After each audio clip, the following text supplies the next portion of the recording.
Olá, queridos irmãos, a paz, a gloriosa paz do Senhor Jesus. Deus te abençoe ricamente em Cristo Jesus. Alegria, uma alegria estar com vocês aqui. Momento para a gente se deleitar na palavra do Senhor. Guarde no meu coração a tua palavra, para não pecar contra ti. E melhor ainda, o salmista no Salmo 1, bem-aventurado o varão que na lei do Senhor medita de dia e de noite. Antes o seu prazer está na lei do Senhor. Nesta palavra que nos abençoa, nos santifica, nos fortalece. Glória a Jesus por isto. Bom, como é estudo bíblico, você está com a sua Bíblia na mão, né? Bíblia na mão, não faz mal, uma caneta também não faz mal. Glória a Jesus. E nós vamos dar início. Bom, quer fazer uma oração aqui? Já temos alguns irmãos conosco. Temos alguns irmãos aqui conectados conosco. Estão chegando. Nós vamos orar para que o Senhor nos abençoe. Vamos orar? Te louvamos, Pai, pelo dia que nos destes. Te louvamos por essa semana. Podemos dizer Ebenezer. Ebenezer. Até aqui nos tem ajudado o Senhor. E te glorificamos, ó Pai, por estarmos aqui ao vivo nesse estudo da Tua Palavra. Espírito Santo, seja bem-vindo. Nossos corações estão abertos. Queremos aprender mais e mais de Ti.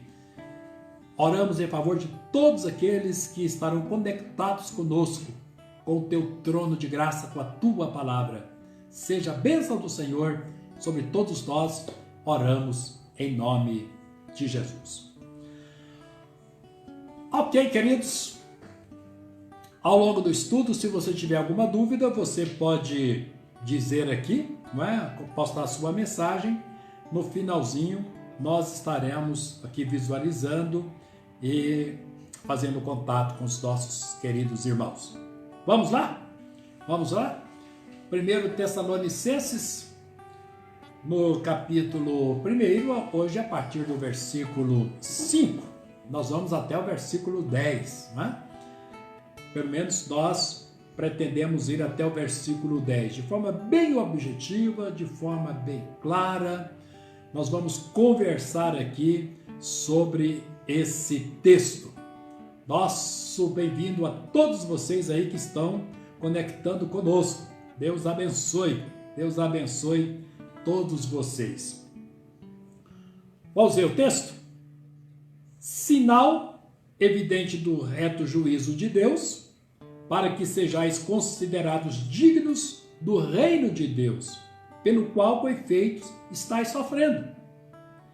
E se de fato é justo para com Deus que ele dê em paga tribulação aos que vos atribulam, e a vós outros, que sois atribulados, alívio juntamente conosco, quando do céu se manifestar o Senhor Jesus com os anjos do seu poder, em chama de fogo, aleluia, tomando vingança contra os que não conhecem a Deus e contra os que não obedecem ao Evangelho de nosso Senhor Jesus Cristo. Estes sofrerão penalidade de eterna destruição, banidos da face do Senhor e da glória do seu poder, quando vier para ser glorificado nos seus santos e ser admirado em todos os que creram naquele dia, porquanto foi crido entre vós o nosso testemunho. Muito bem, queridos. Na palavra anterior, nós vimos como Paulo elogiou a igreja de Tessalônica.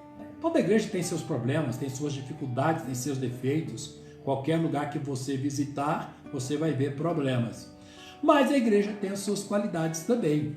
E a igreja de Tessalonicenses mostrou 3 que devem nos inspirar, que é a fé, o amor e a perseverança. Mas são 3 grandes virtudes que devem fazer parte da nossa história de vida cristã.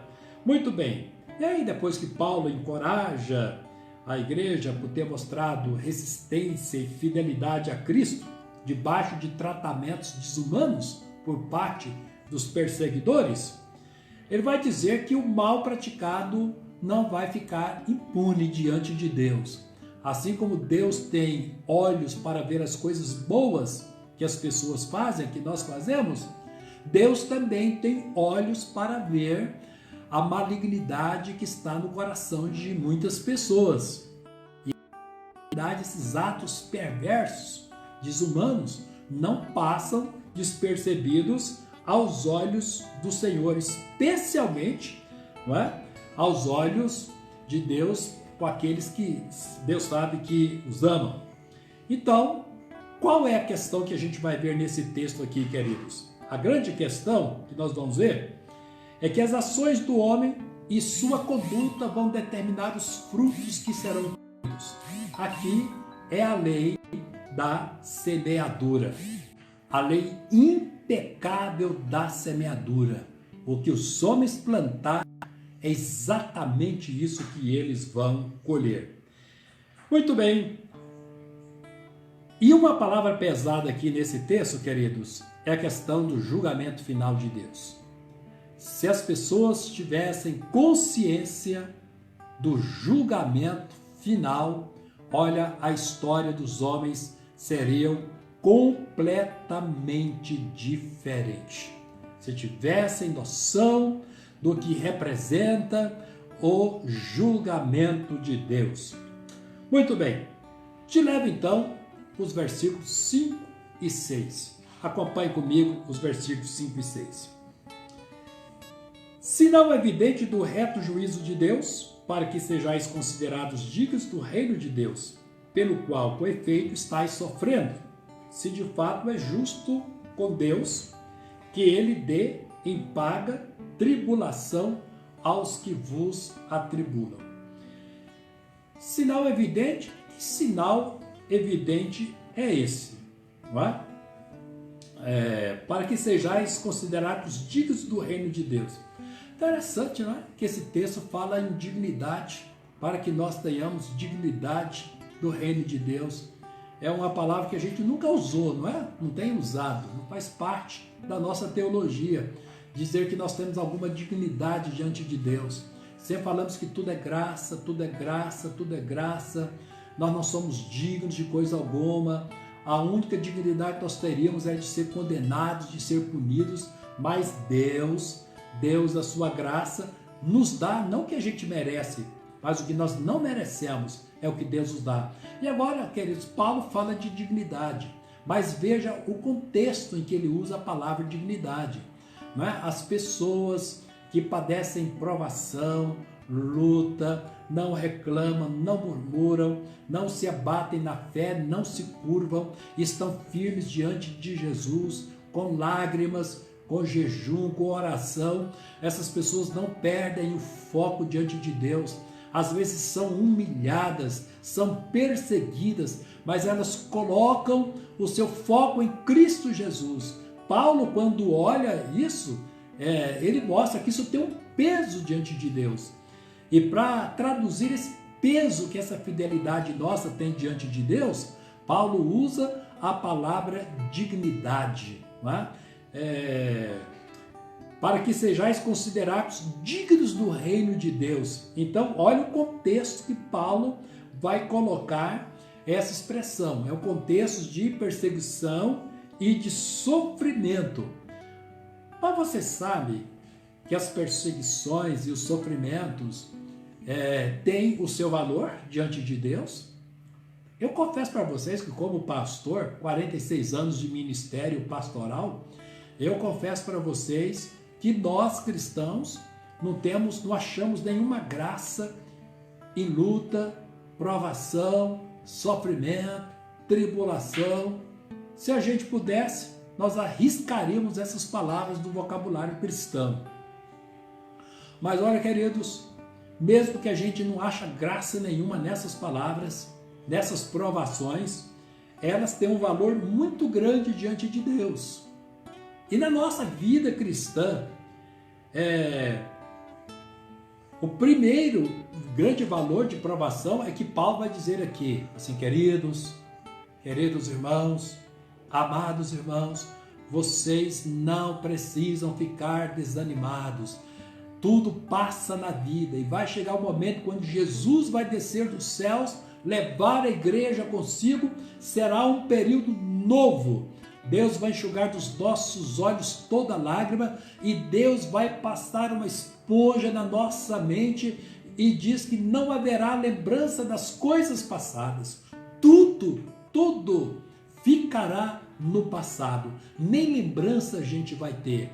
Mas tem os benefícios da vida presente. Tem. Deixa eu dizer para os irmãos. É um texto, uma experiência da igreja lá em Atos dos Apóstolos. Quando os discípulos passaram por Icônio, Listra, Derbe, os apóstolos estavam ali trazendo palavras de consolo aos discípulos, aos novos membros das igrejas. Olha no capítulo 14, versículo 22, o que Lucas escreve aqui em Atos. Fortalecendo a alma dos discípulos, exortando-os a permanecer firmes na fé e mostrando que, através de muitas tribulações, nos importa entrar no reino de Deus. Então, queridos, isso aqui é uma palavra de consolo. Olha, vocês não estranhem lutas, vocês não estão em tribulação. É assim mesmo que a gente chega lá, não é gemendo que a gente chega lá. Não desanime na sua fé, não perca o seu foco diante de Deus. As coisas na vida espiritual é assim mesmo. Nós temos o mundo espiritual, essas forças malignas, principados, potestades, espíritos dominadores, espírito da maldade, todos eles lutando contra a nossa vida. Não é? Esses demônios, Satanás está ao nosso derredor como leão, procurando uma oportunidade para nos tragar. Então, é impossível que a gente não venha padecer por lutas, por dificuldades.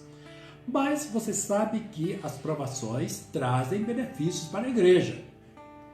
Trazem bênçãos para a vida dos cristãos. Você que é uma mulher de Deus, você que é um homem de Deus, um rapaz, uma moça de Deus, eu quero consolar o seu coração, mostrando aqui alguns benefícios que as lutas trazem para nós. Aí guarde essa mensagem no seu coração. Quer ver? Primeiro benefício das lutas, elas nos fazem tornar mais dependentes de Deus. A gente passa a confiar menos em nós e a depender mais de Deus. É debaixo desse choro que nós nos aproximamos mais de Deus e dizer: Senhor, Tu és a minha única resposta, Tu és o meu único consolo, Tu és a minha única esperança, o meu único escape. Então, nós passamos a ser mais dependentes de Deus. Você quer ver um outro benefício das provações? Nos fazem aproximar mais dos nossos irmãos, isso, que passam pelas mesmas experiências e de uma forma que nenhuma outra experiência é capaz de nos unir. Não é assim? Quando a gente passa por uma luta, o que você vai fazer? Você não lembra daquela irmãzinha de oração, você não lembra daquele irmão de oração, você não lembra daquele irmão consagrado, você não lembra mais do seu pastor, você não pega o telefone para falar mais com ele, você não vai abrir mais a Bíblia, não vai compartilhar. E quando Deus te dá o escape, o que é que você vai fazer? Você tem um glorioso testemunho para dar, que vai glorificar a Deus, que vai alegrar o coração de muita gente, que vai fortalecer a fé de muitas pessoas. Nos ajuda a compreender, queridos, também como nós podemos ajudar outras pessoas. Porque a sua experiência de hoje, de luta, é a experiência da irmãzinha amanhã.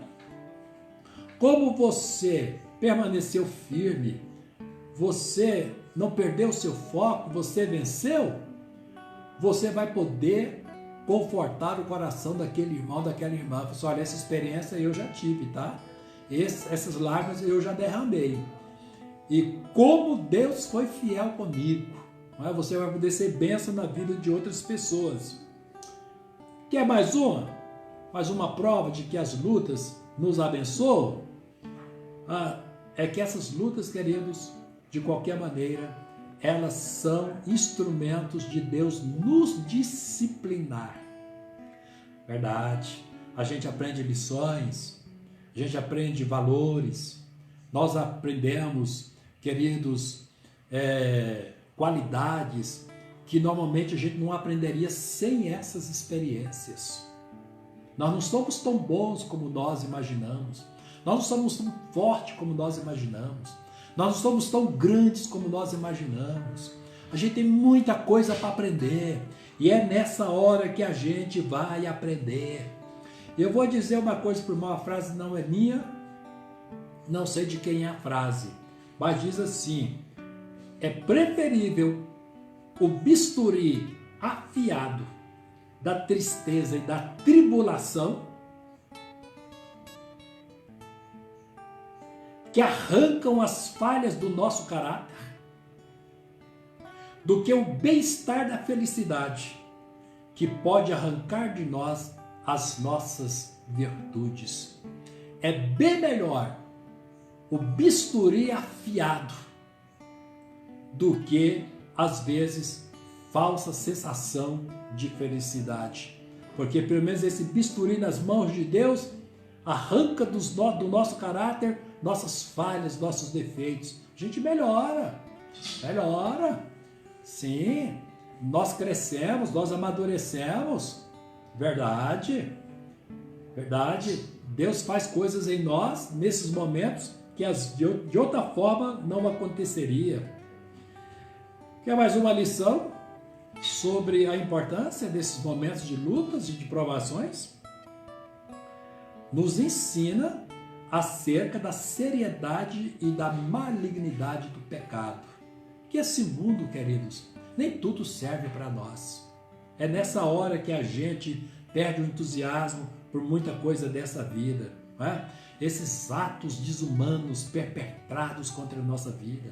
Se a gente passa por lutas, por tribulações, muitas vezes elas são impostas por pessoas, membros da família, membros da igreja, pessoas do trabalho, gente que não tem temor de Deus, pessoas que não amam o próximo, tem prazer em ver as outras pessoas chorar. Mas nós temos um Deus que é especialista em recolher lágrimas. Temos um Deus. E é nessa hora, queridos, que a gente diz assim: Deus, o que as pessoas estão fazendo maldosamente comigo, eu não quero fazer com ninguém. Eu não quero reproduzir na vida de ninguém esse mal que as pessoas estão jogando na minha cabeça, sobre o meu coração. A gente não precisaria, queridos, chorar algumas lágrimas, se não fossem essas pessoas que têm prazer em ser usadas pelo diabo para nos perturbar. Assim como elas dão brecha ao diabo para te perturbar a sua paz, nós não queremos ser instrumentos do diabo na vida de ninguém, causar dor na vida de ninguém, causar angústia na vida de ninguém. Não queremos. E aí, Tiago 1,12, você conhece de cor salteado. Bem-aventurado o homem que suporta com perseverança a provação, porque depois de sido aprovado receberá a coroa da vida, a qual o Senhor prometeu aos que o amam. Então, queridos, é provação com aprovação. Provação com aprovação é bem-aventurado. E olha, eu tenho um versículo na Bíblia, lá no livro de Hebreus, que eu confesso para vocês é curioso. Lá em Hebreus, no capítulo 5, versículo 8, que Jesus, sendo filho, aprendeu a obediência pelas coisas que sofreu. Jesus, sendo filho, aprendeu a obediência pelas coisas que sofreu. Para nos dar um exemplo, não é? Jesus, o ser humano, vivendo as limitações humanas para nos deixar um exemplo que nos consola. Viu? Quantas lições nós colocamos aqui para os irmãos? Muito bem. As verdades nós colocamos aqui em relação aos justos. Tá, mas e em relação aos ímpios? Porque aí também o texto fala sobre os ímpios. A recompensa dos ímpios, queridos, é um fator inevitável. Você não precisa poluir seu coração, sujar seu coração com desejos ruins para as pessoas que te prejudicam, as pessoas que são ímpias. Você não precisa sofrer, não precisa. Deus é o vingador dos seus santos. A lei da semeadura faz com que ninguém escapa dela, especialmente os ímpios, porque essa é uma lei universal. Gálatas, Paulo vai falar disso muito bem, lá em Gálatas, capítulo 6, versículos 7 e 8. Ele diz assim: não vos enganeis, de Deus não se zomba, pois aquilo que o homem semear, isso também ceifará. Porque o que semeia para a sua própria carne, da carne colherá corrupção, mas o que semeia para o Espírito, do Espírito colherá a vida eterna. A gente tem, queridos, aqui um jogo de palavras de Paulo: tribulação aos que vos atribulam. Deixa eu dizer uma coisa para você, mas quem vai dar tribulação aos que vos atribulam? É Deus. A vingança é de Deus. Se eu fosse vingar as pessoas que me atribulam, a minha vingança seria uma. A vingança de Deus é outra. Eu vou dizer uma coisa para você. Seria preferível se as pessoas ímpias recebessem vingança nossa. Porque a de Deus é muito mais pesada. É inimaginável o peso da vingança de Deus. Então fica tranquilo. Quieta seu coração diante do Senhor. Amém? No versículo 7 e 8. Te levo versículo 7 e 8. O que é que Paulo diz aí? Olha, e aqui tem coisa nova, hein? Tem uma expressão nova que nós encontramos aqui em Paulo. E a vós outros, povo de Deus, igreja amada do Senhor, povo redimido, lavado no sangue de Jesus. E a vós outros que sois atribulados, alívio juntamente conosco. Tem alívio, tem refrigério, tem alívio, tem. Momento de choro passa, mesmo que seja a noite toda, mas vai passar. Tem alívio, tem refrigério. Alívio juntamente conosco, quando do céu se manifestar o Senhor Jesus. E tem inclusive o tempo para o alívio.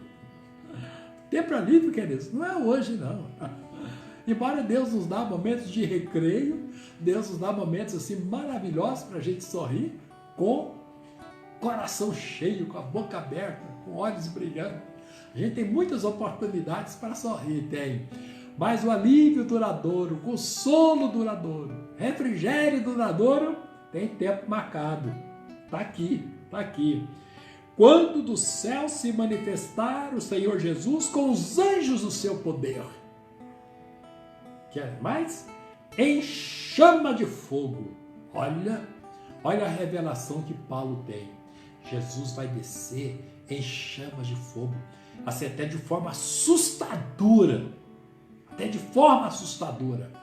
Mas para nós, para a igreja que está preparada, né, para esse encontro, e o tempo todo a gente chora, caminha, ora em favor desse momento, diz ele virá em chamas de fogo. É uma visão assustadora, mas para nós, arrebatados no piscar de olhos. Oh, visão magnífica!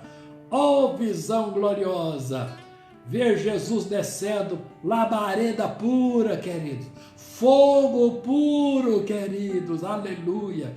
Que visão apoteótica que a igreja terá da sua vitória, da sua redenção, do seu consolo, do seu alívio. Aleluia! Ele virá em chamas de fogo, fogo puro. Sabe o que mais? Tomando vingança contra os que não conhecem a Deus e contra os que não obedecem ao Evangelho do Senhor Jesus. Olha, irmãos, glória para a igreja, terror é para quem não conhece a Deus, terror, queridos, é para aqueles que não obedecem ao Evangelho.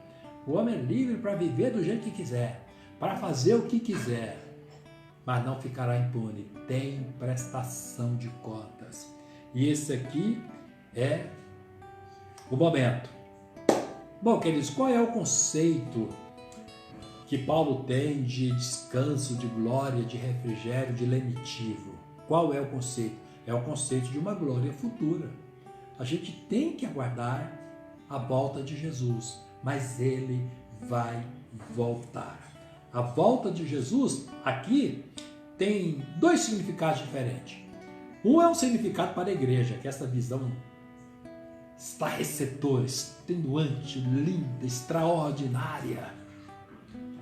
E a outra coisa é a vinda de Jesus para os que não obedecem e para os incrédulos. Aí, queridos, é de terror, é de angústia, é de vingança, é terrível, não é? É de julgamento, de juízo, é de juízo de Deus sobre este país, sobre este mundo, as nações. Que quando a igreja sair, todo mundo sabe quem é que vai chegar aqui para reinar, é o anticristo. Bom, queridos, o que a gente entende aqui, que nós entendemos aqui, aos que são ignorantes e aos que não obedecem ao Evangelho. O que nós percebemos aqui é que Paulo está dirigindo a dois grupos de pessoas diferentes. Aos ignorantes, ele está se dirigindo aos gentios, porque tem muita gente ignorante em matéria religiosa. Eles são capazes de adorar qualquer coisa. Adoram até aquilo que eles fazem com as mãos, as suas imagens. Adoram os animais, mas não adoram a Deus. A ignorância espiritual leva os homens para a idolatria. E Deus vai punir a idolatria. Porque a idolatria é o pecado mais grave dentro da Bíblia. Porque alguém deixar de adorar o Criador para adorar um animal, uma formação rochosa, uma coisa que os homens fazem com as mãos, é uma coisa estúpida, queridos. A idolatria é o pecado mais grave porque ele afronta a soberania de Deus. Ele afronta a majestade de Deus. Ele afronta a glória de Deus. E eu quero dizer uma coisa para você. E não se assuste que eu vou dizer. Porque todos os pastores dizem isso o tempo todo. Qualquer coisa que ocupe o primeiro lugar aqui no nosso coração, aqui dentro, qualquer coisa que ocupe o primeiro lugar aqui dentro, é ídolo para nós, é idolatria. Que não seja Deus. Que não seja Jesus, que não seja o reino de Deus. Qualquer coisa que enche a nossa cabeça, faz bater forte o coração, que não seja Deus, que não seja Jesus, é idolatria. E Deus não admite que nada ocupe o primeiro lugar no nosso coração. Nós podemos nos entusiasmar com muita coisa na vida, nós podemos nos empolgar com muita coisa na vida, nós podemos nos alegrar a tal ponto assim de você celebrar com toda a sua alma, mas sabe de uma coisa, nada disso pode ocupar o primeiro lugar aqui. Esse aqui é de Deus e Deus não abre mão dele, não abre mão. Então vai ter uma punição para a idolatria, esses idólatras, que a Bíblia chama aqui, as pessoas que não conhecem a Deus. Não conhecem por quê? As impressões digitais de Deus estão em toda parte. Olha para as estrelas, olha para qualquer coisa nesse planeta, olha para a beleza de uma flor, de um jardim, olha para o sorriso de uma criança, olha qualquer lugar que você quiser olhar por esse planeta Terra, você vai ver as impressões digitais de Deus, porque não conhece esse Deus. Olha para a Bíblia, leia a Bíblia, e você vai conhecer a Deus. Agora o outro grupo aqui, que não são os gentios, que não obedecem, nós entendemos que Paulo está falando com os judeus. Eles conhecem tudo das promessas, conhecem tudo das alianças de Deus, conhecem tudo sobre o Deus Criador, mas não obedecem este evangelho. Conhecem, mas não obedecem. Agora essa palavra aqui serve para mim e serve para você. O que vale no evangelho não é teoria. O que vale no evangelho é uma vida identificada com Deus. Porque os maiores escândalos hoje estão dentro da religião. Você vê no Espiritismo, o maior líder dele, João de Deus, foi o maior escândalo nesse planeta onde é conhecido. Está vendo o padre agora aí em Trindade, Goiânia, para construir uma igreja que gastaria 1 bilhão e 400 milhões, arrecadou mais de 10 bilhões e a igreja não saiu do fundamento. E o mundo católico está abalado com o escândalo desse padre. No Rio de Janeiro, uma pastora pentecostal daquelas de fogo repreendeu uma profeta que entregou uma mensagem dura para ela, uma mensagem de Deus. E ela chamou aquela profeta do diabo. Está lá, matou o marido por causa de dinheiro.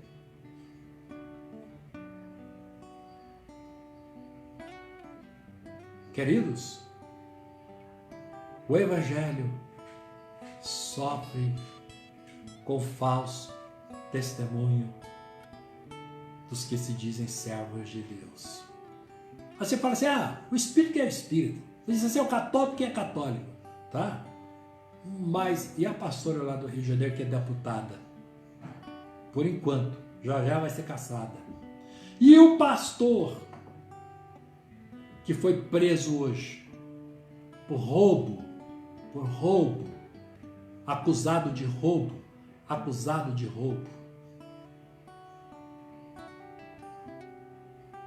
Aos que não obedecem o evangelho. A questão é que eles não é profissão. A questão é identificação com o evangelho, que é poder de Deus. Muito bem. Agora, interessante essa expressão aqui, que Jesus virá como fogo. Sabe o que é interessante, queridos? Interessante isso aqui. As civilizações antigas estavam bem acostumadas com fogo. Por exemplo, quando eles estavam guerreando, aquelas guerras, o que acontecia? Eles queimavam as cidades do exército derrotado. E era como eles pegarem aqueles oficiais, aqueles soldados, aqueles líderes derrotados e queimá-los vivos na pira. Era um juízo, era um julgamento com fogo. Isso faz parte dessa história de civilização antiga. Fazem. E a Bíblia associa muito o julgamento de Deus com fogo. O livro de Apocalipse, o lago onde arde fogo e enxofre. O seu fogo nunca se apaga, o bicho nunca morre, e para todos sempre serão atormentados. A Bíblia fala muito de fornalha de fogo, lago de fogo e enxofre, trevas exteriores. E, inclusive, tem fogo reservado para o que eu estou fazendo e para tudo aquilo que você está fazendo. Entendeu? É só ver 1 Coríntios capítulo 3, vou ler para você que nem as nossas obras vão escapar do fogo, nem as nossas obras. Contudo, Se o que alguém edifica sobre o fundamento é ouro, prata, pedras preciosas, madeira, feno, palha, manifesta se tornará a obra de cada um, pois o dia demonstrará, dia com D maiúsculo, o dia da vinda do Senhor. Porque está sendo revelada pelo fogo. Se for madeira vai queimar, se for palha vai queimar, se for feno vai queimar. Não adianta trabalhar para o reino de Deus resmungando, como se fosse sacrifício para mim, se fosse peso para mim. Isso é madeira, isso é palha.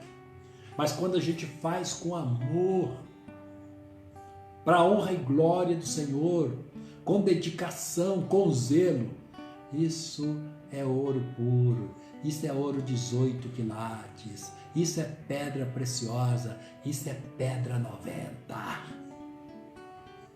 Fogo não destrói, fogo não destrói. Quando a gente faz por obrigação, por dever, isso é palha.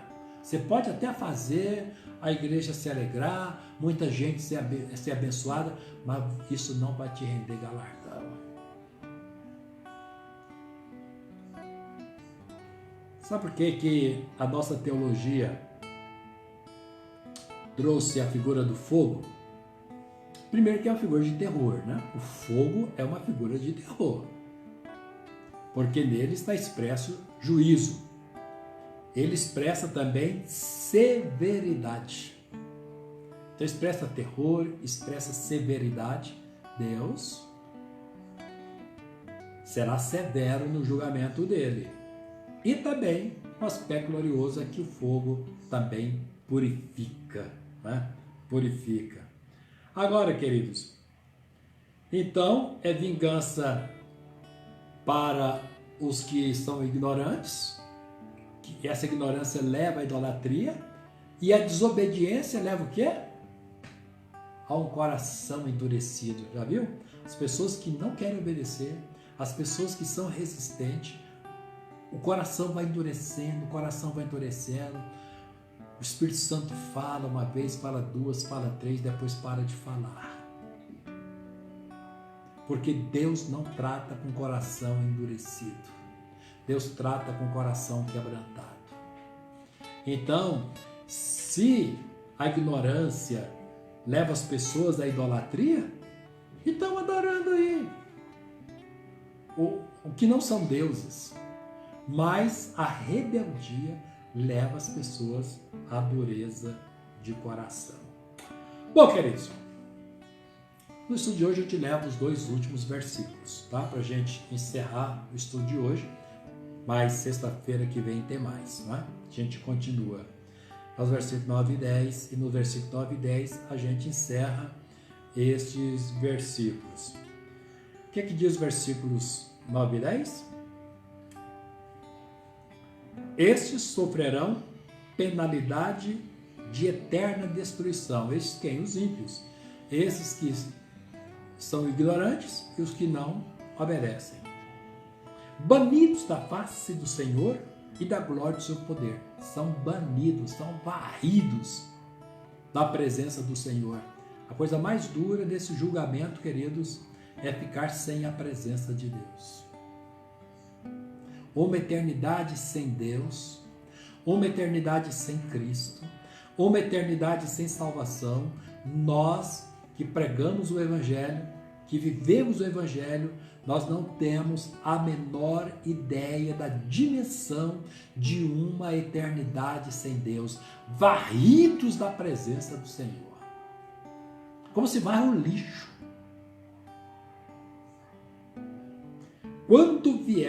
Quando o Senhor vier, para ser glorificado nos seus santos e ser admirado em todos os que crerem.